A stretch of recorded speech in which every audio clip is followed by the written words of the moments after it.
Hi, I'm Peter Knight. I want to talk today about slow practice swings. There's a number of reasons why these are massively beneficial.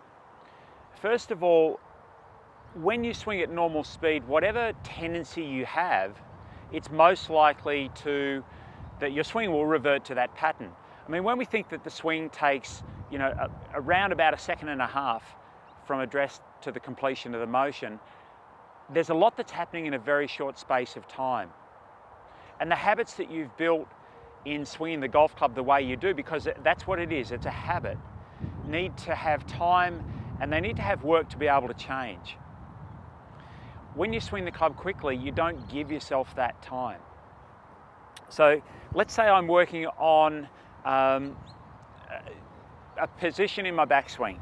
So once I've got myself set up, I want to begin my backswing very, very quickly. So I'm working just on the takeaway, and my tendency is sort of to move my hands, twist my body, and everything's out of position.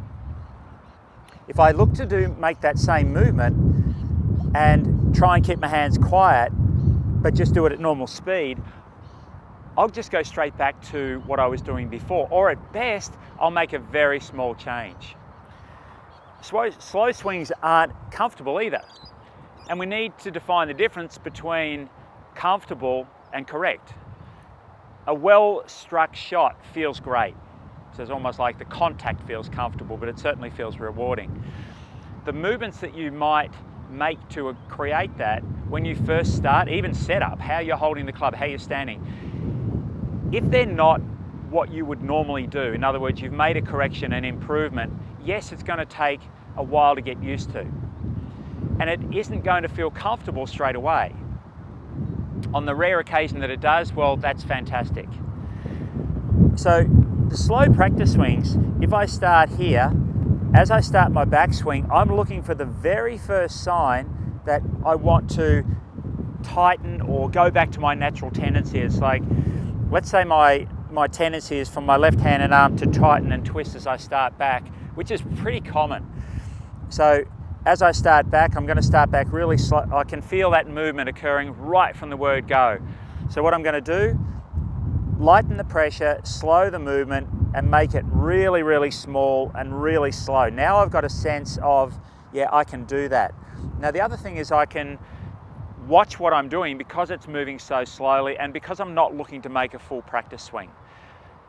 Now in making these small movements, I'm also gaining a feeling for what that movement is, so that when I do look to make a swing with a little bit more pace, I'm working with the same feel. Again, it won't feel comfortable because it's different. In fact, think of it as being unfamiliar rather than being uncomfortable. So now I've got the sensation, I can make that movement at a really slow pace.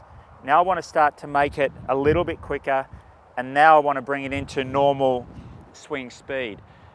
And it feels like I'm able to retain that good form. Then I can go on, hit a couple of shots, and then still be alert to whether or not there's any change to that movement. So slow practice swings enable me to overcome a pattern that happens automatically, which is a habit, it's just instinctively occurring through lots of golf. The second thing is I can stop and I can check. Now, golf swing is a dynamic movement, and it's not a series of steps or positions, but that's sort of how we have to view it so that we can ensure that we're moving correctly. I can do that at slow speeds or very slow, stopping and checking, and then I can work it into a more complete motion, and then I can build the pace of that motion. But I need to start slow. If you don't normally do that with any of your shots, give it a go. You'll find the benefits will be enormous and almost immediate.